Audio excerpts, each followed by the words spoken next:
사랑이 많으신 하나님 아버지, 오늘도 이 금요일 저녁 주님 앞에 우리를 불러주셔서 감사합니다. 주님, 우리 가운데 함께 하시옵시고 우리에게 필요한 말씀 주시며 우리가 기도하는 것마다 주님의 선하신 뜻으로 응답하여 주시옵소서. 이 시간 주를 찾는 자들이 모였사오니 이 자리에 오시옵시고 주를 찾는 자마다 주를 만나고 돌아갈 수 있는 은혜를 허락하여 주시옵소서. 함께 하실 것 믿사오며 예수 그리스도 이름으로 기도드립니다. 아멘. 네, 오늘 함께 보실 말씀 마태복음 25장 14절부터 23절 말씀입니다. 마태복음 25장 14절부터 23절 말씀, 신약성경 44면에 있습니다.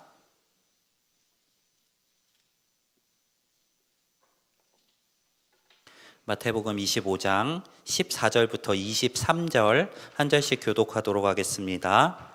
또 어떤 사람이 타국에 갈 때 그 종들을 불러 자기 소유를 맡긴과 같으니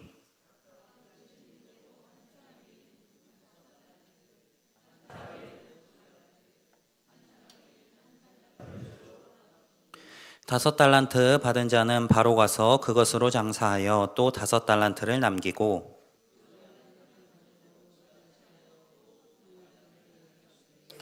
한 달란트 받은 자는 가서 땅을 파고 그 주인의 돈을 감추어 두었더니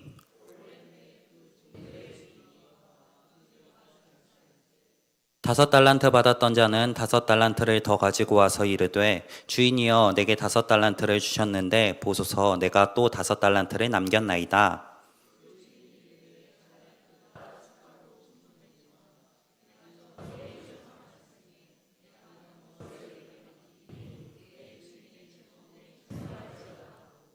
두 달란트 받았던 자도 와서 이르되 주인이여 내게 두 달란트를 주셨는데 보소서 내가 또 두 달란트를 남겼나이다. 그 주인이 이르되 잘하였도다 착하고 충성된 종아 내가 적은 일에 충성하였음에 내가 많은 것을 내게 맡기리니 내 주인의 즐거움에 참여할지어다 하고. 아멘. 우리 함께 읽은 예수님의 이 비유는 제가 굉장히 좋아하는 비유이고 말씀입니다. 설교하는 목사가 좋아하는 본문이다라고 말하는 게 어떤 의미가 있을까요? 네, 할 말이 많다는 겁니다. 네, 오늘 할 이야기가 많아서 바로 본문으로 들어가 보도록 하겠습니다. 네, 오늘 본문이 말하는 메인 주제는 명확합니다.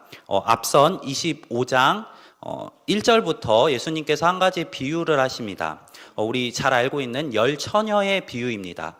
그 신랑이 늦게 돌아오는데 미리 준비된 자들만이 그 신랑과 함께 잔치에 참여할 수 있다라는 내용을 담아서 이야기하십니다. 또 이어서 오늘 함께 읽은 비유의 말씀을 하십니다. 주인이 종들에게 달란트를 맡기고 떠났는데 오랜 후에 주인이 돌아왔을 때 그 종들과 있었던 에피소드를 비유로 설명해 주십니다. 이 두 비유가 말하는 바는 동일합니다. 천국이 임한다라는 그 전제로 천국에 대해서 비유를 하고 있습니다. 오늘 이 메인 주제를 두 가지 단어로 정의할 수 있을 것 같습니다. 첫 번째는 갑자기고 두 번째는 반드시입니다. 오늘 비유에서 주인은 종들에게 달란트를 맡겨놓고서 돌아왔습니다. 비록 오랜 시간이 걸렸고 그 종들이 주인의 일들을 감당하고 있던 어느 날 주인이 갑자기 돌아왔습니다. 주인이 돌아오는데 종들에게 미리 알렸을까요? 나 이제 언제 갈 테니까 미리 좀 준비 좀 해놔라 하고 알렸을까요? 그런 것 같아 보이지는 않습니다. 오늘 본문에서 종들이 와서 자신이 한 일을 보고하는 것, 그리고 특별히 한 달란트 받았던 사람이 보고하는 내용을 보면은 미리 준비한 것 같아 보이지는 않습니다. 주인은 종들에게 말하지 않고 어느 날 갑자기 오랜 시간이 흐른 후에 돌아왔습니다. 그렇다면 이것이 부당한 것일까요?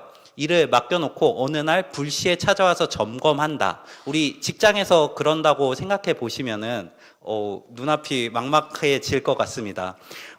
이 예수님 비유에 나오는 주인이 이렇게 부당한 일을 행하는 것일까요? 이 주인은 먼저는 종들의 주인입니다. 그리고 자신이 반드시 돌아올 것이라는 사실을 이 종들 역시 알고 있습니다. 주인이 재물을 맡겨놓고 그것을 관리하도록 해놓고 타국으로 떠났다가 어느 날 반드시 돌아올 것을 이 종들 역시 알고 있습니다. 반드시 주님이 오신다는 그 한 가지 사실은 주인이 갑자기 왔을 때 이 종들의 결과를 정당하게 판단할 수 있는 근거가 됩니다. 만약에 갑자기 돌아왔을 때 그 종들이 주인의 일들을 충성되게 잘 감당하고 있었다면은 주인이 갑자기 돌아오는 것은 심판이 아니라 기쁨이 될 것입니다. 하지만 그 일을 잘 감당하고 있지 않았을 때 주인이 갑자기 돌아오는 것은 그 종에게는 기쁜 일이 아니라 심판이 되게 됩니다. 이러한 내용이 구약에서 굉장히 잘 드러나고 있습니다.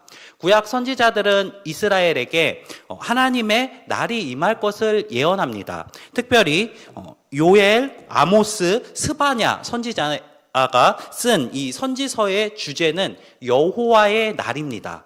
여호와의 날이 반드시 임할 것이다 라는 내용을 선포하고 있습니다. 그런데 이 여호와의 날은 이중적인 의미를 담고 있습니다. 이 여호와의 날이 임할 때 아모스는 특별히 심판을 강조합니다. 아모스가 강조하는 이 심판의 내용은 준비되지 못한 자들을 향한 하나님의 엄격한 심판의 내용을 담고 있습니다. 우리 새벽 예배 때 아모스 본문을 계속 함께 읽었는데 그때 하나님께서 선포하시는 그 심판의 내용은 그 심판의 대상이 된다면 굉장히 아찔할 정도로 엄격하게 주어질 것을 예언하고 있습니다. 하나님의 심판이 반드시 임하는데 그 심판을 대비하라라는 의미를 가지고 있습니다. 반면에 요엘과 스바냐는 여호와의 날에 기쁜 면에 주목하고 있습니다. 앞부분에는 전반부에는 그 심판의 날이 임할 것을 이야기하면서 동시에 그 후반부에는 그 심판의 날을 잘 준비한 여호와의 백성들에게 그날은 기쁨의 날이 될 것이라고 구원의 날이 될 것이라고 선포하고 있습니다. 이 심판의 이중적인 의미를 오늘 본문의 비유가 담고 있습니다. 그렇다면 우리의 상황은 어떨까요? 우리의 상황 역시 마찬가지입니다. 구약의 이스라엘이 여호와의 날을 기다렸듯이 우리도 그리스도께서 다시 오시는 그날을 기다리고 있습니다. 예수님께서 유대인이 기다리던 그 메시아로 그들이 여호와의 날에 임하실 것이라고 고대하던 메시아로 이 땅에 오셨습니다. 이 땅에서 인간의 몸으로 오셔서 하나님의 사역을 감당하심으로 그의 백성들, 유대인뿐만 아니라 믿는 모든 자들을 구원해 주셨습니다. 그리고 예수님께서는 우리를 구원하셔서 하나님의 백성으로 만드신 이후에 의로운 주의 백성으로 만드신 이후에 승천하시며 다시 오실 것을 이야기하십니다. 주님께서 마지막 날에 다시 오시겠다고 약속하셨습니다. 이 주님의 약속은 오늘 본문 비유에 등장했었던 그 주인의 옴과 동일합니다. 이 주인은 반드시 다시 올 것을 그 종들에게 알려주며 떠났습니다. 그리고 그 다시 오시는 날은 그 종들이 예상하지 못했던 어느 날 갑자기 다시 돌아왔습니다.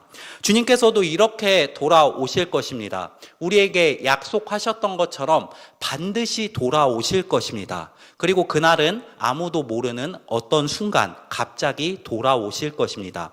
우리 모든 성도님들이 주님이 반드시 오신다는 것을 믿으신다면 오늘 본문에 등장하는 착하고 충성된 종들처럼 대비하시는 분들이 되시기를 소망합니다. 주님께서 오랜 시간 비록 돌아오지 않고 계시지만 주님께서 마지막 때에 반드시 돌아오실 것입니다. 그 갑자기 오시는 주님 앞에 준비되지 못한 자세로 나가지 마시고 주님께서 오신다는 것을 믿는 성도님들께서는 잘 준비하여서 주님께 칭찬받으실 수 있는 주님의 일을 기쁨으로 감당하는 하나님 나라에 충성된 종들이 되시기를 소망합니다.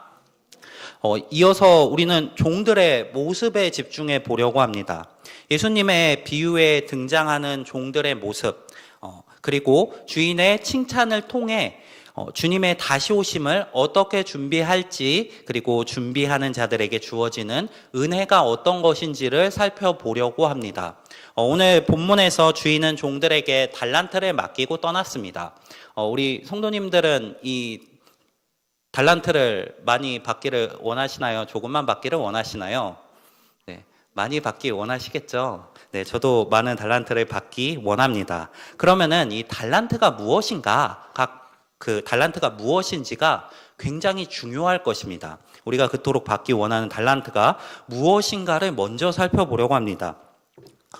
주인은 이 종들에게 달란트를 배분하면서 기준이 있었습니다. 15절에서 각각 그 재능대로 달란트를 나눠주는 모습이 등장합니다. 재능이 가장 뛰어났던 자에게는 5달란트를 맡기고 그보다 조금 덜했던 자에게는 2달란트를, 좀 더 덜했던 자에게는 1달란트를 맡기고 떠났습니다. 그렇다면 이 달란트가 우리 일반적으로 알려진 것처럼 탤런트, 재능일까요? 재능을 기준으로 재능을 맡기고 떠난다. 말이 되지 않습니다. 우리가 일반적으로 생각하는 것처럼 재능은 아닌 듯 보입니다. 그렇다면은 두 번째로 이 달란트가 과연 재물일까요? 이 본문에서는 이 달란트가 금을 세는 단위로서 어떤 돈을 맡기고 떠나는 것으로 보여집니다. 달란트가 재물이라고 한다면은 우리의 믿음이 굉장히 헛돼 보이기도 합니다. 우리가 재물을 많이 가지고 있다면 주님께 충성된 자고 잘 믿는 성도가 되는 것이고, 재물이 없고 가난하다면은 우리는 믿음이 부족한 자가 되는 것입니다. 이것은 우리의 주변을 돌아보면은 재물이 아니라는 그 사실을 명확하게 인지할 수 있습니다. 우리 주변에 가난하고 어렵지만 주님을 너무나 잘 믿고 신실한 분들이 분명히 존재합니다. 그리고 반면에 하나님을 알지도 못하고 예수님을 믿지도 않는데 또 좀 더 나아가서 그 하나님을 비방하고 비판하는데도 불구하고 세상적으로 많은 재물을 소유한 사람들 역시 존재합니다.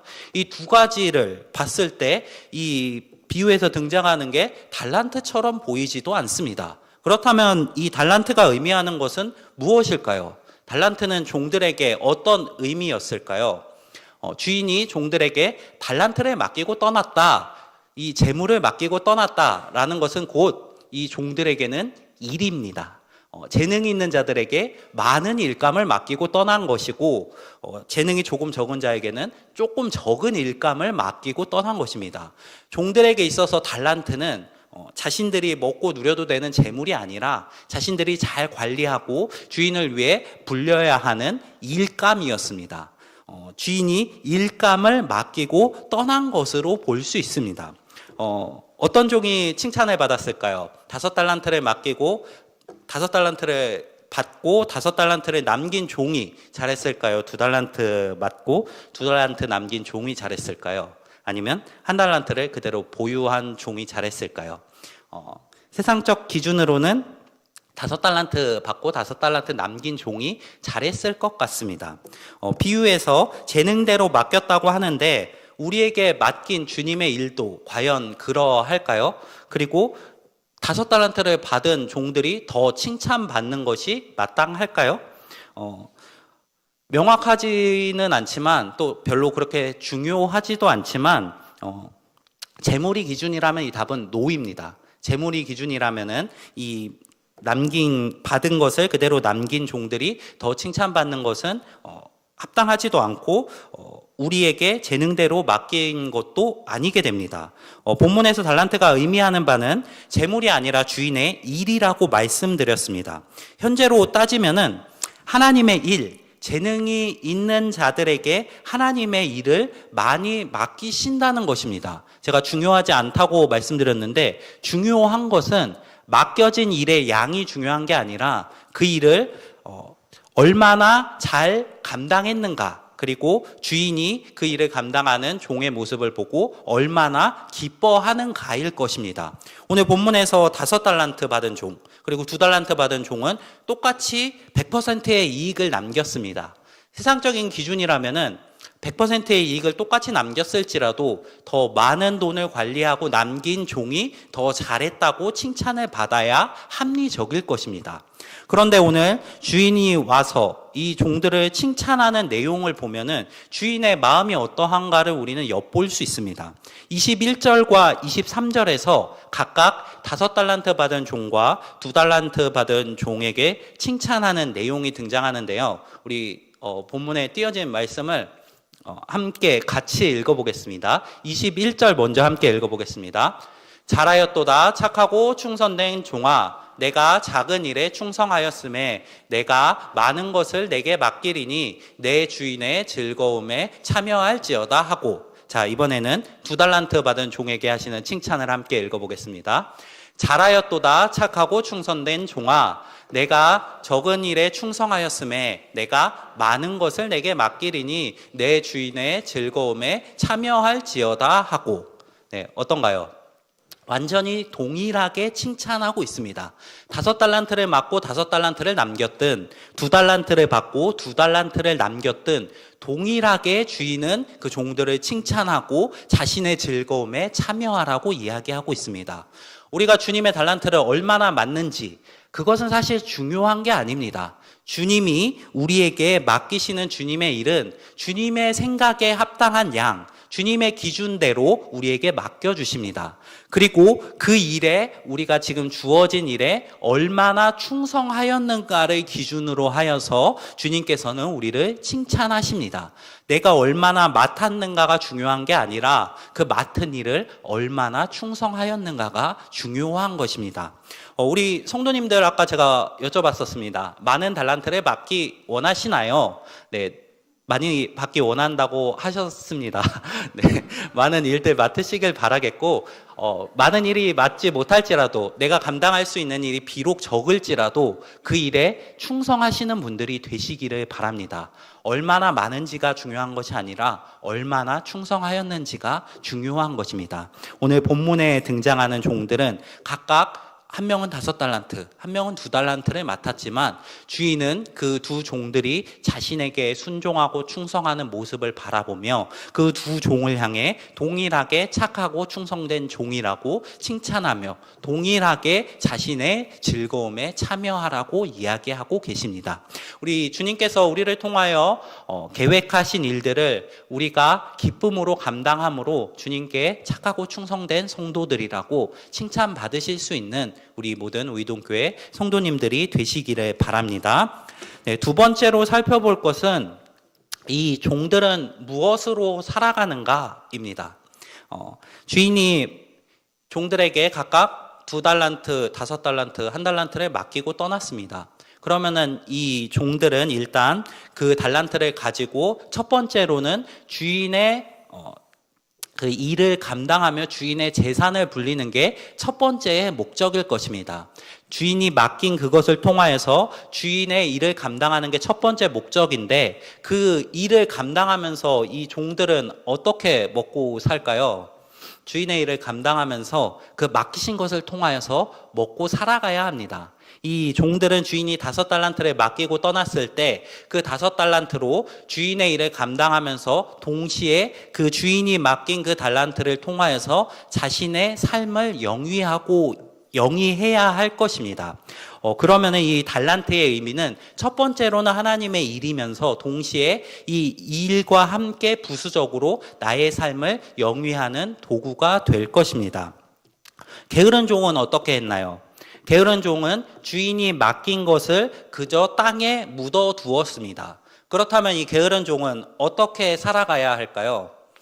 자기가 벌어서 먹고 살아야겠죠. 주인 거 묻어놨으니까 이제 아무것도 없으니 자신이 스스로 일해서 먹고 살아야 할 것입니다. 자기 자신의 능력으로 살아가야 한다는 말입니다. 이 자신의 능력으로 살아갔던 이 종은 살아냈습니다. 그리고 주인이 올 날까지 자신의 생명을 유지하며 삶을 영위했습니다. 어쩌면 더 편할지도 모르겠습니다. 스스로 벌고 스스로 먹고 살면서 또 스스로 번 것을 내 것이라고 여기며 마음대로 사용할 수가 있습니다. 그러나 이 종은 주인이 돌아오는 날에 결국에는 심판을 받게 되었습니다. 우리의 상황도 예수님의 비유와 비슷합니다. 우리는 주님께 주님의 일을 의탁받았습니다. 그것을 우리가 인지하고 있다면 그 첫 번째 우리의 삶의 목적은 우리를 통하여 이루시는 하나님의 일이 될 것입니다. 오늘 본문에 있는 종들이 그러했듯이 주인이 맡기신 것들을 통하여서 우리의 삶에 우리가 가지고 있는 그것들을 통하여서 주인의 일을 감당하는 것이 첫 번째 목적이 될 것입니다. 그리고 부수적으로 두 번째로 주님께서 우리에게 맡기신 것을 통하여서 우리가 삶을 영위하며 누리고 살아갈 수 있을 것입니다. 세상 사람들은 게으른 종과 같습니다. 주님께서 맡기신 일은 외면한 채 이 땅에서 이제 자신의 능력으로 자신의 삶만을 위해서 살아가고 있습니다. 하지만 그 삶이 비록 지금은 편해 보이고 지금은 더 잘 살고 편할지도 모르겠지만 주님께서 다시 오시는 그날, 우리가 반드시 오신다고 믿고 있는 그 주님이 다시 오시는 그날에는 결국에 심판을 받게 될 것입니다. 제가 두 가지를 말씀드렸습니다. 첫 번째는 우리에게 맡기신 것은 첫 번째는 주님의 일을 감당하라고 맡기신 것이고 두 번째는 종들의 삶을 영위하도록 맡기신 것이라는 것입니다. 각자 우리는 다 상황이 다르고 소유한 것도 다를 것입니다. 많이 소유한 분도 계실 것이고 적게 소유한 분도 계실 것입니다. 주님께서 우리에게 맡기신 것은 우리에게 각각 주어진 그 삶의 상황들은 다 다릅니다. 주님께서 주신 것을 통해 우리는 삶을 평안하게 영위할 수 있습니다. 그것도 분명히 목적 중에 하나입니다. 우리가 이 땅에서 살아갈 수 있도록 우리에게 재물들과 여러 가지 상황들을 허락하십니다. 하지만 그것은 부수적이라는 것을 기억하시기 바랍니다. 우리에게 주신 것들의 첫 번째 목적은 이 땅에서 주님의 일을 감당하는 것입니다. 이게 좀 힘든 짐처럼 들리실지도 모르겠습니다. 많이 가지신 분들에게는 더 무거운 짐처럼 들리실지도 모르겠습니다. 하지만 중요한 게 무엇인지를 기억하시기 바랍니다. 우리 주님께서 반드시 다시 오십니다. 주님께서 다시 오신다는 그 사실이 이 땅에서 우리에게 주어진 것은 우리의 것이 아니라 주님의 것이기 때문에 또한 그것들을 사용해서 주님의 일을 하는 것이 합당하다는 근거가 됩니다. 우리 성도님들이 가지신 것들을 삶의 평안을 위해서 많이 활용하시기를 바랍니다. 하지만 동시에 그것들을 통해서 주님의 일 역시 미루지 마시고 감당하시는 분들이 되시기를 바랍니다.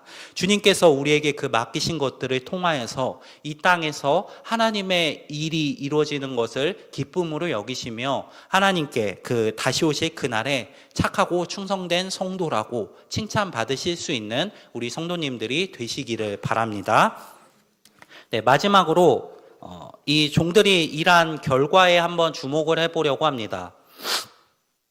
이 종들은 두 부류로 나눠집니다. 주인께 착하고 충성되다고 칭찬받는 첫 번째 부류와 주인께 게으른 종이라고 혼나고 있는 두 번째 종입니다.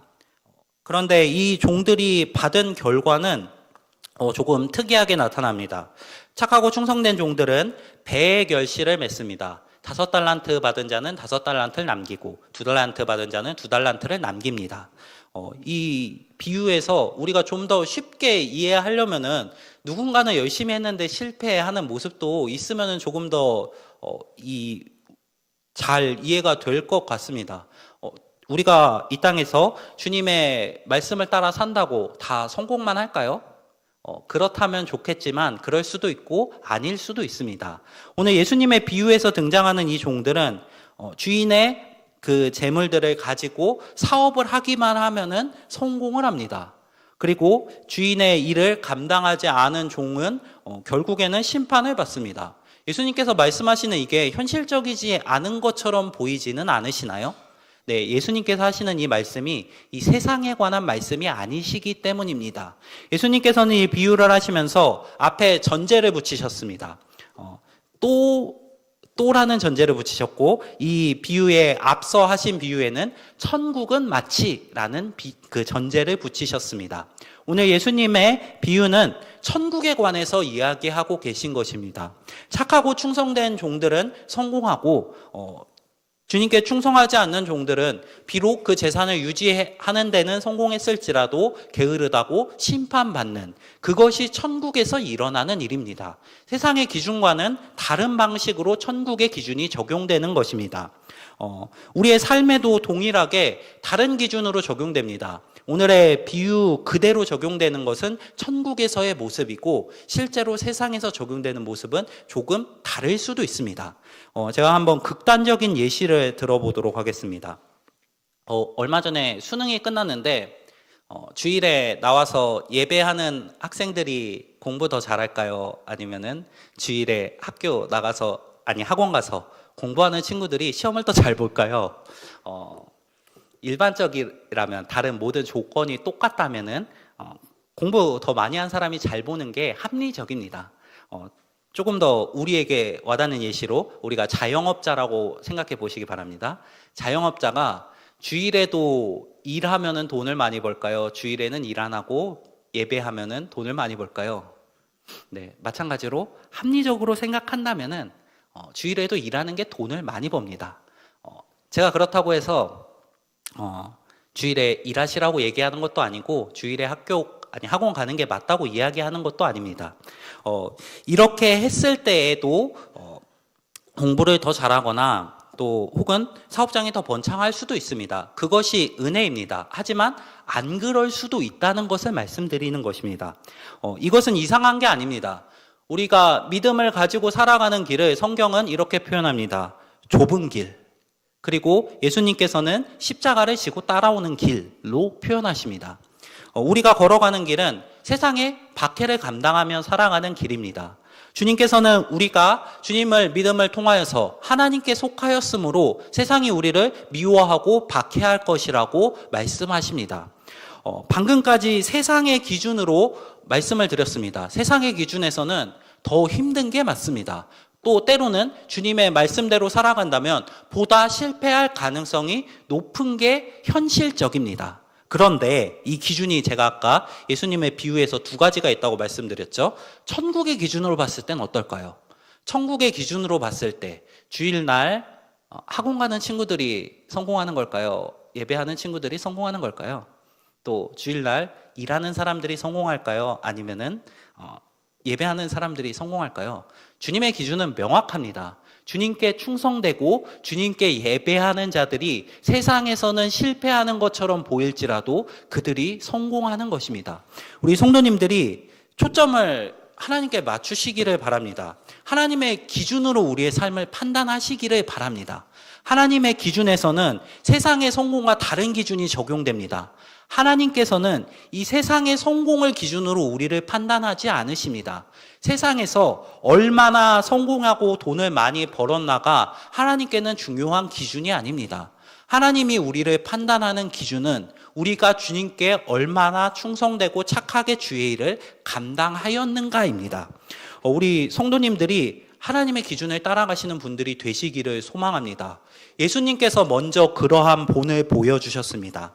하나님의 아들이신 분이 하나님의 뜻을 위하여 그 모든 권리를 포기하고 이 땅 가운데 죽기 위하여 내려오셨습니다. 세상의 기준에서는 예수님의 사역은 실패한 사역입니다. 결국 그 부흥운동은 실패로 귀결되는 사역이었습니다. 하지만 하나님의 기준에서 봤을 때 예수님의 사역은 성공한 사역이고 하나님께 충성의 본을 보인 믿음의 본을 보인 참 성공의 예시가 되는 사역이었습니다. 그 주님께서 우리를 향하여서 믿는 자들을 향하여서 주님의 길을 따라오라고 이야기하십니다. 우리 성도님들께서 기준을 하나님께 두시고 살아가시는 분들이 되시기를 바랍니다. 이 세상에서 잠깐 지금 현실에서는 그렇게 따라가는 것이 실패처럼 보일 수도 있습니다. 당장 주일에 나와 예배하면서 우리가 입는 손해가 눈에 들어올 수도 있습니다. 하지만 기준을 하나님께 두시기를 바랍니다. 하나님의 기준에서는 우리가 주님께 충성하는 그 모습이 곧 성공의 모습입니다. 우리 성도님들께서 주님께 충성하시면서 그 길을 기쁨으로 걸어가시는 분들이 되시기를 바랍니다. 우리 예수님께서 보여주신 본을 따라 주님의 그 기쁨을 기준에 두시고 이 땅에서 주님께 충성하시는 분들이 되시기를 소망합니다. 네, 말씀을 정리하겠습니다. 우리 주님께서 반드시 다시 오십니다. 주님께서 다시 오실 그날에 우리를 향하여서 이렇게 말씀하셨으면 좋겠습니다. 착하고 충성된 종아. 우리 성도님들의 삶을 보시면서 주님께서 그러한 칭찬을 하실 수 있도록 이 땅에 소망을 두지 마시고 하나님의 나라에 소망을 두시며 주님 다시 오실 그날의 소망을 두시면서 이 땅에서의 기준을 하나님께 맞추며 걸어가시는 우리 성도님들이 되시기를 바랍니다. 주님께서 다시 오실 그날에 우리가 그렇게 살아간 것을 보시면서 우리를 향해 칭찬하시며 자신의 즐거움에 참여하도록 하실 것입니다. 그 날에 소망을 두시면서 주님께 칭찬받으시는 착하고 충성된 우리 모든 성도님들이 되시기를 소망합니다. 오늘 말씀 기억하면서 우리 함께 기도하도록 하겠습니다. 두 가지 기도 제목 놓고 함께 기도하겠습니다. 첫 번째로 갑자기 그리고 반드시 다시 오실 주님을 기억하고 기대하며 이 땅에서 하나님의 일을 잘 감당하는 착하고 충성된 종으로 살아갈 수 있도록 기도해 주시기 바랍니다. 두 번째로 주님께서 나에게 맡기신 것들을